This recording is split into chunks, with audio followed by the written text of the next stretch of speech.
Hello friend, स्वागत आहे तुमचं माझ्या नवीन एका व्हिडिओमध्ये. मी तेजल साबळे. तर मागच्या व्हिडिओमध्ये तुम्ही पाहिलं की मी मार्केटमधून मासे वगैरे आणले होते, पापलेट आणि कोळंबी आणले होते. तर त्याची रेसिपी मी आज तुमच्यासोबत शेअर करणार आहे. त्यासाठी मी इथे मासे धुवून घेतलेले आहेत.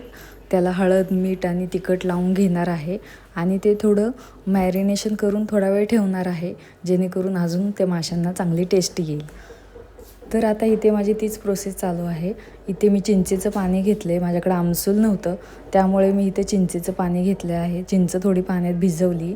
त्यानंतर मी इथं थोडं कणिक मळून घेणार आहे आणि कणिक मळून झाल्यानंतर इथे मी मसाल्याची तयारी करत आहे. कांदा, खोबरं, अद्रक, लसूण, कोथिंबीर. तर ते मी इथं थोडं तेलामध्ये फ्राय करून घेते आणि इथे टोमॅटो पण घालणार आहे त्यामध्ये. हा सगळा मसाला मी आता मिक्सरला बारीक करून घेणार आहे. त्यानंतर मी इथं कोथिंबीर पण घातली आहे. आता जे मी चिंचेचं पाणी केलं होतं ते मी या फिशला लावत आहे. थोडंच लावायचं, जास्त लावल्यानंतर आंबट होते. नंतर मी आता ही सगळी तयारी टेरेसवर जाण्यासाठी करत आहे. कुठलं मला सामान पाहिजे ते मी सगळं घेऊन चालले वरती. इथे वरती आम्ही चूल बनवणार आहे, त्यासाठीच मी हे सगळं सामान वरती घेऊन चालले आहे. रवा, तेल, बनवलेला मसाला आणि हा मसाल्याचा डबा, कढई, तवा सगळं घेऊन चालले मी इथे. आणि आता इथे मिस्टरांनी मला चूल बनवून दिली आहे, त्याच्यावरतीच मी आता ही भाजी बनवणार आहे. आणि मला पण चुलीवर बनवायला खूप आवडतं, त्यामुळे मला आवड असल्यामुळे मी इथं सुटसुटीत बसून असं चूल बनवली आहे.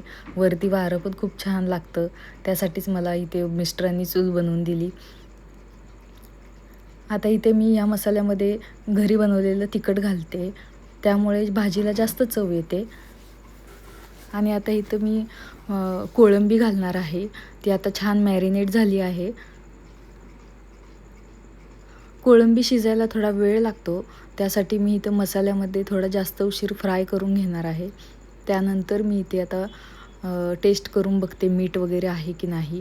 तर मीठ आहे आणि थोडं झाकण ठेवले, त्याच्यावरच पाणी घातले. म्हणजे ते पाणी गरम झाल्यानंतर मी या भाजीमध्ये घातले.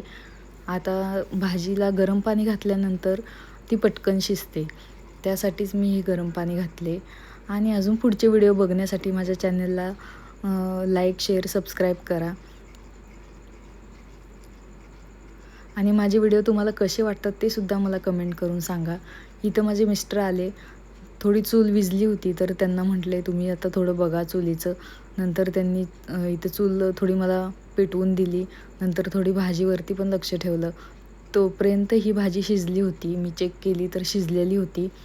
त्यानंतर इथे आता छान शिजत आहे अजून थोडीशी भाजी.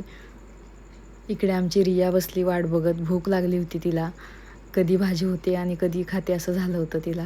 त्यानंतर मी पापलेट फ्राय करण्यासाठी इथं तव्यावरती तेल घालून घेतले आणि इकडे रवा घेतला.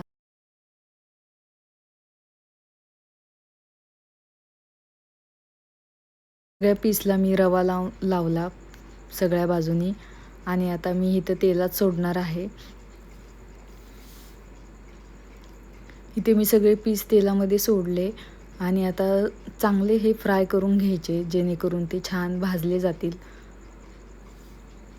थोडा उशीर लागतो फ्राय करायला, पण दोन्ही साईडनी छान फ्राय करून घ्यायचे, तरच त्याची टेस्ट लागते.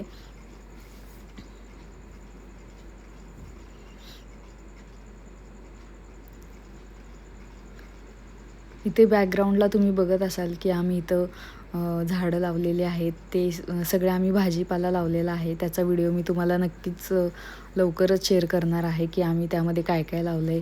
इथे सर्वांना जेवण वगैरे वाढून दिले. इथे आम्ही टेरेसवरतीच बसलो जेवणासाठी, चटई अंथरून.